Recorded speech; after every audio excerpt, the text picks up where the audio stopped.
నమస్కారం, NS news కి స్వాగతం. నా పేరు ఉషా. ముందుగా ముఖ్యాంశాలు. షామీర్పేట్ పోలీస్ స్టేషన్లో మీడియా సమావేశంలో డీసీపీ కోటిరెడ్డి మాట్లాడుతూ షామీర్పేట్లో అక్రమంగా తరలిస్తున్న నకిలీ పత్తి విత్తనాలను మేడ్చల్ ఎస్ఓటీ పోలీసులు స్వాధీనం చేసుకున్నారు.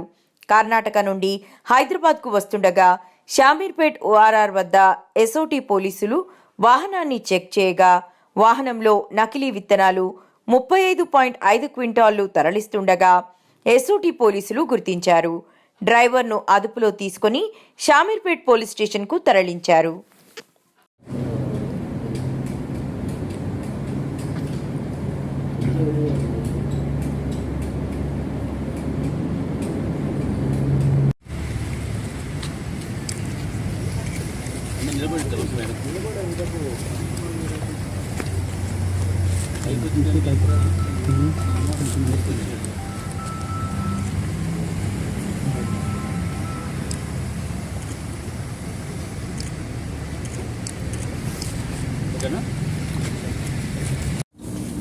సాయంత్రం 19/3/2025 సాయంత్రం Shamirpet police, SOT, Medchal and agriculture officers ముగ్గురు జాయింట్గా ఒక క్రెడిబుల్ ఇన్ఫర్మేషన్ మీద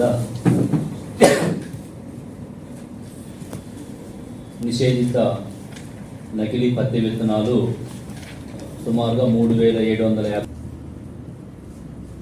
మన వివరాలు చూసినట్లయితే ఫస్ట్ మెయిన్ నేరస్తుడు సొర్లు సురేష్, ఇతన్ని మంచిర్యాల డిస్టిక్, ప్రస్తుతం పరారులో ఉన్నాడు. మనకి డీసీఎంలో దొరికినటువంటి వ్యక్తి సులిమల్ల నరేష్, ఇతను జన్నారం మండలం, మంచిర్యాల డిస్టిక్, డీసీఎం ఓనర్ మరియు డ్రైవర్ ఇతనే. ఈ మెటీరియల్ మొత్తం కూడా కర్ణాటక నుంచి Ramana alias Ramaiah, residents of Pustagi, Karnataka state, అక్కడి నుంచి ఇది వస్తున్నది. ఎవరైతే A1 ప్రధాన నిందితుడు సురేష్ ఉన్నాడో, సురేష్ అక్కడ ఉన్న కర్ణాటకలో ఉన్నటువంటి రమణతో మాట్లాడుకోవడము,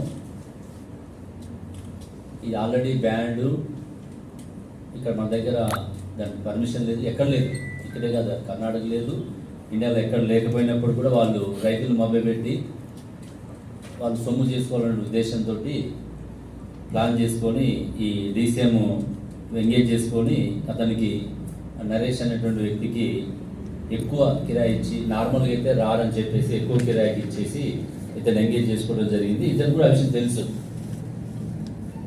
దాంతో మనకి ఇక్కడ మన ఎస్ఓటీ వాళ్ళు, ఇక్కడ అడిషనల్ మన డీసీపీ గారు ఉన్నారు, శ్రీనివాస్ గారు, అడిషనల్ డీసీపీ విశ్వప్రసాద్ గారు, అదేవిధంగా మా ACP Ramulu, inspector Srinath, SOT inspector Shyam Sundar, వీళ్ళందరూ కూడా, అట్లయినా అగ్రికల్చర్ ఆఫీసర్ కూడా శ్రీనివాస్ గారు, వీళ్ళందరూ ఇన్ఫర్మేషన్ని కలెక్ట్ చేసుకొని ఆ వెహికల్ వస్తున్న మూవ్మెంట్ని ట్రాక్ చేసి మన ఓఆర్ఆర్ ఎగ్జిట్ దగ్గర దాన్ని ఇంటర్సెప్ట్ చేయడం జరిగింది. చేసి ఇమీడియట్గా అందులో ఉన్న మెటీరియల్ కూడా శాంపుల్స్ తీయడము, దాన్ని ప్రైమరీగా టెస్ట్ చేసుకోవడము, అవి బ్యాండ్ ఐటమ్స్ అని మనం నిర్ధారణ చేసుకున్న తర్వాత ఇమీడియట్గా పోలీసింగ్ తీసుకొచ్చి కేసు రిజిస్టర్ చేయడం జరిగింది. ఇందులో కేసు కూడా అండర్ సెక్షన్ మనకి పాత సెక్షన్ ఐపీసీ అయితే 420 ఐపీసీ, బిఎన్ఎస్ యాక్ట్ ప్రకారం 318 and environmental protection act, 19 of seeds act, ఇవన్నీ కూడా సెక్షన్స్ పెట్టి వీళ్ళని అదుపులో తీసుకోవడం జరిగింది. ఇందులో ఈ దాదాపు ఈ యొక్క మెటీరియల్ కనుక నిజంగా రైతుల దగ్గరికి పోతే 3750 కేజీల పత్తి విత్తనాలు రైతులు కల్టివేట్ చేస్తే సుమారుగా 4166 ఎకరాలు ల్యాండ్ కల్టివేషన్ ఉంటుంది. ఇది అంత మొత్తం కూడా పొల్యూట్ అయింది అనమాట. 4000 ఎకరాలు మొత్తం పొల్యూట్ అయిందంటే చాలా వరకు ఆ చుట్టుపక్కల ప్రాంతం అంతా కూడా ఎఫెక్ట్ అయ్యే అవకాశం ఉంది. దీని యొక్క ఏంటిది సైడ్ ఎఫెక్ట్స్ అనేది మన ఏఓ గారు కూడా చెప్తారు. వాళ్ళ స్టాఫ్, అదేవిధంగా ఎస్ఓటీ ఇన్స్పెక్టర్ శ్యాము అండ్ వాళ్ళ స్టాఫ్, వీళ్ళందరినీ కూడా సిపి సార్ ప్రత్యేకంగా అభినందించడం జరిగింది. వీళ్ళకి ప్రత్యేక రివార్డ్స్ పెట్టడం జరుగుతుందని. మరి అనేక సందర్భాల్లో కూడా మనం గతంలో కూడా ఇక్కడ 6 months బ్యాక్ కూడా నకిలీ పత్తి విత్తనాలు కేసు పెట్టడం జరిగింది. అప్పుడు కూడా పబ్లిక్ని అప్పీల్ చేయడం జరిగింది. ఇట్లాంటివి బ్యాండ్ ఐటమ్స్ వాడద్దు, తక్కువ రేటుకు వస్తున్నాయని చెప్పేసి పడి మోసపోవద్దని చెప్పేసి కూడా చెప్పడం జరిగింది.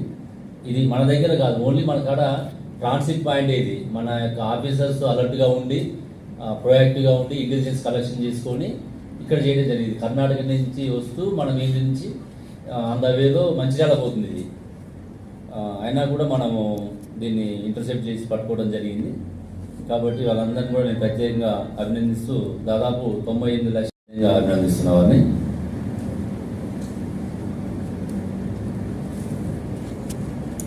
వేరే సంబంధించిన దాంట్లో కూడా మన సైబరాబాద్ పోలీస్ కానీ ఇక్కడ ఎస్ఓడి కానీ చాలా ఎఫెక్టివ్గా ఇంటెలిజెన్స్ కలెక్ట్ చేయడంలో, ఇన్ఫర్మేషన్ సిస్టమ్ డెవలప్ చేసుకోవడంలో బాగా యాక్టివ్గా ఉండబట్టి మనం ఇట్లాంటి కేసులు చేయగలుగుతున్నాం. మిగతా వాళ్ళకు కూడా ఎవరైనా సరే ఇట్లాంటి ఇల్లీగల్ యాక్టివిటీస్ చేయాలనుకుంటే మాత్రం ఈ ప్రాంతంలో పోలీస్ చాలా యాక్టివ్గా ఉంటుందనే విషయాన్ని మీరు గుర్తుపెట్టుకోవాలని చెప్పి తెలియజేస్తున్నాం. ఏవో గారు మాట్లాడుతున్నారు అంతే చెప్తే ఇప్పటివరకైతే మనకి ఎస్టాబ్లిష్ కాలేదు. హెర్బిసైడ్ టాలరెంట్ పత్తి అంటారు. అంటే కలుపు మందులు తట్టుకొని పెరిగే పత్తి మన ఇండియాలో ఎటువంటి అనుమతులు కానీ వీటికి లేవు ముందు నుంచి కూడా. ఇది ఏంటి అంటే ఈ పత్తి PG3 అంటారు. మన ఇండియాలో PG1 PG2కి అనుమతులు ఉన్నాయి, PG3కి అనుమతులు లేవు. ఇది మనము గ్లైఫోసేట్ అనే మందు మనకు రోడ్ల మీద కానీ ఓరాల మీద కానీ రైతులు స్ప్రే చేస్తుంటారు గడ్డి రాకుండా. ఆ మందు తట్టుకొని పెరగడానికి ఈ యొక్క పత్తిలో జీన్ ప్రవేశపెట్టారు అన్నట్టు. అంటే ఈ పత్తి తీసుకెళ్లి పొలంలో మొలిచిన తర్వాత వేసిన తర్వాత దానిపైన ఈ గడ్డి మందు స్ప్రే చేస్తారు. స్ప్రే చేసినప్పుడు ఆ పత్తి